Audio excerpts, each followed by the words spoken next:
কিছুক্ষণ আগে অনির্বাণ বলছিল না যে পালা বদলের পর এই ধরনের তৃণমূলের বিরুদ্ধে ওঠা অভিযোগের কার্যত সেরকম কোনো নেই, তার কারণ তোলাবাজির একাধিক অভিযোগে বিজেপি নেতারা যুক্ত, সেই ছবিও দেখাবো। কিন্তু পালা বদলের পর একেবারে মহা বিপর্যয় ঘটে গেছে তৃণমূলের। কিন্তু কথা আছে না যে ওই স্বভাব যায় না মোলে আর অভাব যায় না ধুলে, তৃণমূল কংগ্রেস কি তোলাবাজি তাদের অপসংস্কৃতি থেকে সম্পূর্ণ মুক্ত হতে পেরেছে? এই প্রশ্নটা এই কারণে উঠছে, যেটা প্রতিবেদনে আপনাদের সামনে রাখবো, যেখানে অভিযোগ যে প্রথমে 1 লক্ষ টাকা তোলা চাওয়া হয়েছিল, সেটা দিতে না পারায় বিজেপি সমর্থককে মারধর করা হয়। বাধা দিতে এলে বিজেপি সমর্থকের মায়ের শ্লীলতাহানি পর্যন্ত করা হয়েছে বলে অভিযোগ। আর কোথায় এই ঘটনা ঘটেছে জানেন? খাস ভবানীপুরে। মারাত্মক অভিযোগ উঠেছে যুব তৃণমূলের প্রাক্তন ব্লক প্রেসিডেন্ট সন্দীপ সাউয়ের বিরুদ্ধে। কি অভিযোগ দেখুন। আমাকে এমন জোরে মেরেছে না, আমার পুরো মাথা অবধি পুরো ধরে গেছে, তাও আমি কিছু করিনি। আমার ওয়াইফে গায়ে হাত দেয় এবং আমার ওয়াইফের জামা ছিঁড়ে দেয় এবং অখাদ্য ভাষায় গালিগালাজ করে। সিন্ডিকেট, তোলাবাজি, দাদাগিরি, এসব কিছুর বিরুদ্ধেই জিরো টলারেন্সের নীতি নিয়েছে পশ্চিমবঙ্গের প্রথম বিজেপি সরকার। বিধানসভায় পাশ হয়েছে গুন্ডা দমন আইন, কিন্তু তারপরেও উঠেই চলেছে এই ধরনের অভিযোগ। এবার খোদ মুখ্যমন্ত্রীর বিধানসভা কেন্দ্র ভবানীপুরে বিজেপি সমর্থক এক যুবকের কাছে 1 লক্ষ টাকা তোলা চাওয়া, টাকা না মেলায় তাকে মারধর, এমনকি বিজেপি সমর্থকের মায়ের শ্লীলতাহানির অভিযোগ উঠল প্রাক্তন ব্লক যুব তৃণমূল সভাপতির বিরুদ্ধে। আমি ছেলেকে যখন খুব রাস্তায় ফেলে পেটাচ্ছিল তখন আমি ছাড়াতে যাচ্ছি, আমি বললাম আমার ছেলেকে কি কেন এইভাবে মারছো, আমার ছেলে তো কোনো সাথে নেই পাচ্ছে নেই, হঠাৎ কেন এরকম আক্রমণ। তখন ও কি করলো, আমার জামাটা ছিঁড়ে দিয়ে বলে এই যা আপনারা তোকে ধরে পেটাবো। ভবানীপুর বিধানসভার অন্তর্গত কলকাতা পুরসভার 73 নম্বর ওয়ার্ডের বাসিন্দা এক বিজেপি সমর্থক যুবকের অভিযোগ, তার কাছ থেকে 1 লক্ষ টাকা তোলা চেয়েছিলেন যুব তৃণমূলের প্রাক্তন ব্লক প্রেসিডেন্ট সন্দীপ সাউ। টাকা না দেওয়ায় তার উপরে চড়াও হন অভিযুক্ত।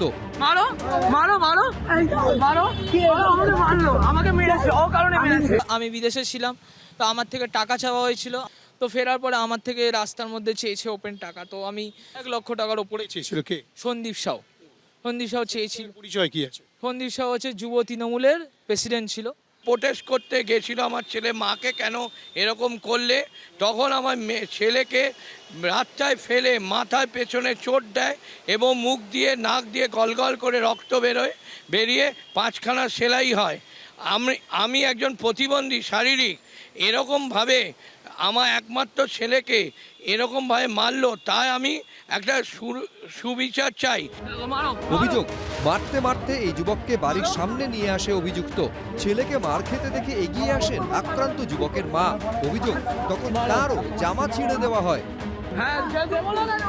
আমি প্রচণ্ড একটা আতঙ্কের মধ্যে আছি, আবার দ্বিতীয়বার এরকম অ্যাটেম্পট টু মার্ডার হবে না তো, এটাই আমি খুব চিন্তার বিষয় হয়ে রয়েছে। বৃহস্পতিবার রাতেই ভবানীপুর থানায় লিখিত অভিযোগ দায়ের করেন বিজেপি সমর্থক এই পরিবার। সক্রিয় হয় পুলিশও। 24 ঘন্টার মধ্যে অভিযুক্ত যুব তৃণমূল নেতা সন্দীপ সাউকে গ্রেফতার করে পুলিশ। সন্দীপ, আপনি মারধর করলেন কেন? সন্দীপ, মারধর করার কারণটা কি? আজকে সরকার পরিবর্তন হওয়ার পরেও তার এই সাহসটা বা এই ঔদ্ধত্যটা হয় কি করে? একজন মাকে মারা, তার শ্লীলতাহানি করা। আই উইল লুক ইনটু ইট, যাতে এই ব্যক্তিটির মানে স্ট্রিক্ট থেকে স্ট্রিক্টেস্ট পানিশমেন্ট হয়। I will personally look into it. Police সূত্রে খবর, ধৃত যুব তৃণমূল নেতার বিরুদ্ধে মারধর, ভয় দেখানো এবং শ্লীলতাহানির ধারায় মামলা রুজু হয়েছে। হিন্দোল দে, ঐশী মুখোপাধ্যায়, অনির্বাণ বিশ্বাসের রিপোর্ট, এবিপি আনন্দ। আমি বলছি বিশ্বনাথা, এই স্বভাবটা কি ছাড়তে পারছে না তৃণমূল কংগ্রেস? এই তোলাবাজির বিরুদ্ধে মানুষ বিপুল ম্যান্ডেট দিয়ে বিজেপিকে ক্ষমতায় এনেছে এবং একেবারে পরিত্যাগ করেছে তৃণমূল কংগ্রেসকে। বিপুল পরাজয়ের পর, এই মহা বিপর্যয়ের পরেও সেই তৃণমূল কংগ্রেসের বিরুদ্ধে দেখুন অভিযোগ উঠছে তোলাবাজি এবং একেবারে মারধর, শ্লীলতাহানির অভিযোগ উঠছে। সত্যি দুঃখজনক ঘটনা, এবং ঘটনার না অনেক র্যামিফিকেশনও আছে। মানে আমি তোমায় বলছি যে তৃণমূল কংগ্রেস এবং তোলাবাজি সমার্থক শব্দ, তৃণমূল কংগ্রেস এবং দুর্নীতি সমার্থক শব্দ, এটা নিয়ে কোনো বিতর্কের কোনো জায়গা সামান্যতম নেই।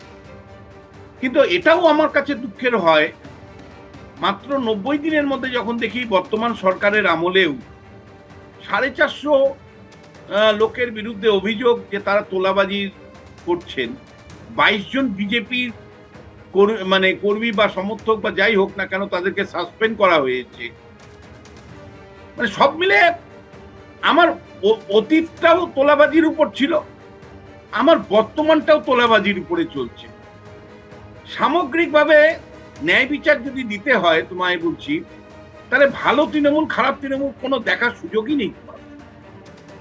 তুমি আমায় বলো, জাভেদ খান এবং তার ছেলের সম্পত্তি নিয়ে প্রথম দিনই মুখ্যমন্ত্রী যে বক্তব্য রেখেছিলেন, তারপরে যদি তুমি কোনো ব্যবস্থা না নাও, চুপ হয়ে যাও, তাহলে তৃণমূলের কেউ কেউ বুঝতে পারছে যে ভাই যদি আমি বিজেপির সাথে একটু লাইন করে নিতে পারি, তাহলে আমি তোলাবাজিটা মানে চালিয়ে যেতে পারবো।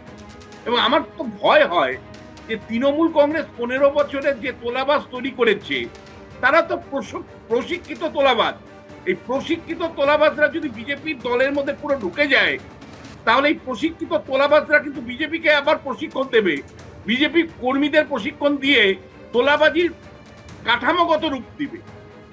আমি আশঙ্কা প্রকাশ করছি যে তৃণমূল কংগ্রেসের স্থানীয় স্তরে যারা তোলাবাজি করত, তারা যদি বিজেপির মধ্যে সত্যি ঢুকে যায়, তাহলে কিন্তু তাদের যে অভিজ্ঞতাটা, তোলাবাজি করার যে অভিজ্ঞতাটা, সেটা বিজেপির মধ্যে দ্রুততার সাথে পার্কুলেট করবে এবং তার ফলে পশ্চিমবাংলার মানুষ কিন্তু তোলাবাজির থেকে মুক্তি পাবে না।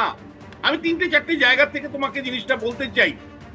মানে কোনো একটা জায়গায় এই ঘটনাটা পরিষ্কার প্রমাণ করে, কোনো একটা জায়গায় এখনো তৃণমূল কংগ্রেসের একটা অংশ মনে করছে আমি ভালো তৃণমূল হয়ে যদি থাকতে পারি বা ভালো তৃণমূলের শিবিরে যদি থাকতে পারি, তাহলে তোলাবাজিটাও চালিয়ে যেতে পারবো, বা বিজেপির ছত্রছায়া যদি থাকতে পারি তাহলে একটা তোলাবাজি চালিয়ে যেতে পারবো। দ্বিতীয় যেটা বিজেপির কর্মী সমর্থকদের বিরুদ্ধে অভিযোগটা এসছে, যেটা মানব গুহর থেকে শুরু করে জিতেন তেওয়ারি প্রত্যেকেই বলছে যে তোলাবাজি চলছে এবং বিজেপিও কিছু ব্যবস্থা নেওয়ার কথা বলছে। সেই জায়গা থেকে যদি তুমি দেখো, তাহলে 3-4টে জিনিস পরিষ্কার। একটা হলো বিজেপির একেবারে সবচেয়ে বড় নেতা রাজ্য স্তরে, তাদের আত্মসহায়কদের দিকে তাকাতে হবে। তাদের আত্মসহায়ক সুমিত রায়ের মতন তো কেউ নয়, বা কেন্দ্রের কোনো মন্ত্রী যদি থাকে তার আত্মসহায়কের দিকে তাকাতে হবে। তাদেরও আত্মসহায়করা কেউ সুমিত রায়ের মতন ঘটনা ঘটাচ্ছে না তো।